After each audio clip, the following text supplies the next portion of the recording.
Israel has a fascism problem.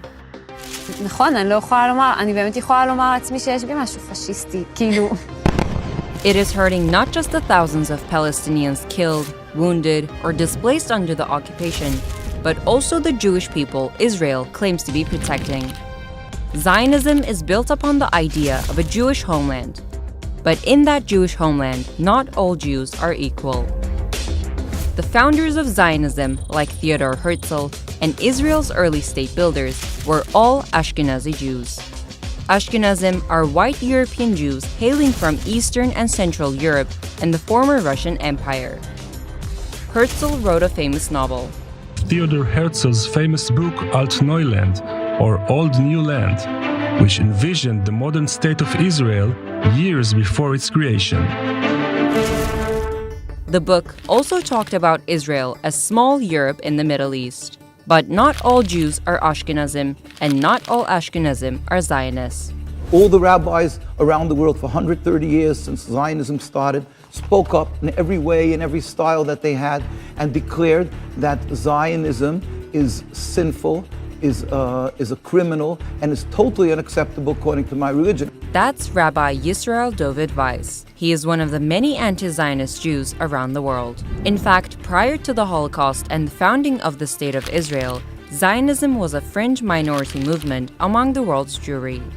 In the aftermath of the Holocaust, as survivors and Zionists started to emigrate to Palestine, there was an immense need for manpower to build and populate this new formation. In 1911, David Ben-Gurion, who would later become Israel's first prime minister, went on record saying, "We need people who are born workers. We have to pay attention to the local element, the Oriental Jews, both the Yemenite and Sephardic. Their standard of living and their needs are lower." So to get builders and soldiers and not be overwhelmed demographically by Palestinians, the Zionist project was an urgent need of Jewish immigration. According to Professor Aziza Kazum, European colonialists would often treat local minorities and Muslim lands, like Jews and Armenians, as allies and reward them for their cooperation against local authorities. This led to increased tensions between communities. Moreover, the creation of Israel by way of a mass ethnic cleansing and displacement of 750,000 Palestinians increased tensions that already existed. All these tensions led some Arab Jews to migrate, but the number of Jews relocating to Israel wasn't enough for the Zionist Ashkenazi state builders. To accelerate the process, Zionist spies planted bombs in Jewish centers in Iraq to create hysteria and panic in order to hasten Jewish Iraqis to flee Iraq and emigrate to Israel.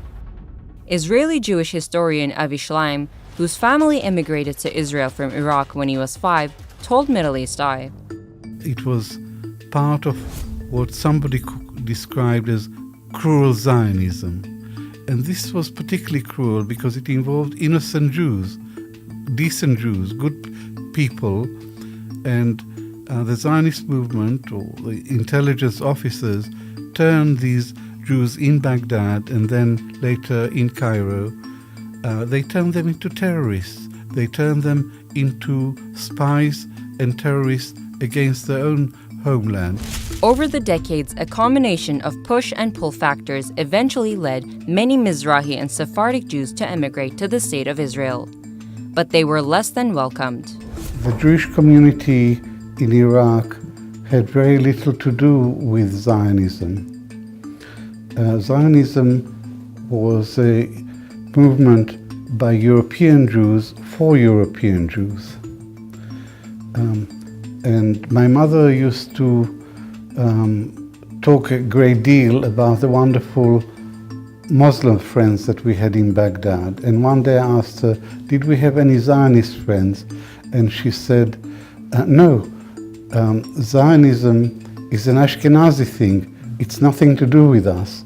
And I think that reflected the predominant view of Iraqi Jews. And a white savior story was constructed about how Middle Eastern Jews were saved from savage Muslims as well as the savagery within themselves.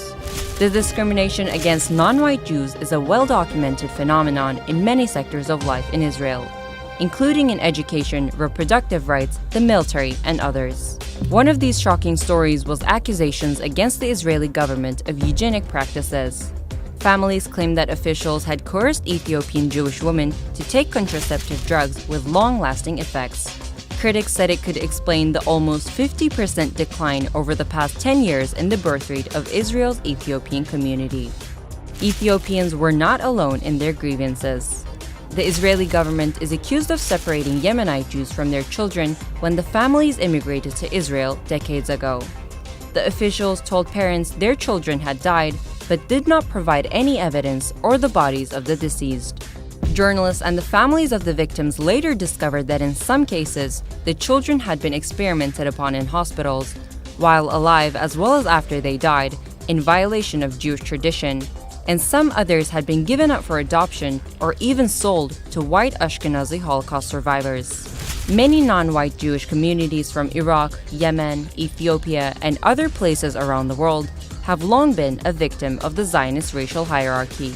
Israeli academic of Iraqi origin Ella Shobat writes, "I am not asking Palestinians to feel sorry for the Sephardi soldiers who might be among those shooting at them. What is at stake in any case is not a competition for sympathy, but a search for alternative." These words, written in 1988, are still relevant today. What do you think? Is Zionism a white supremacist project?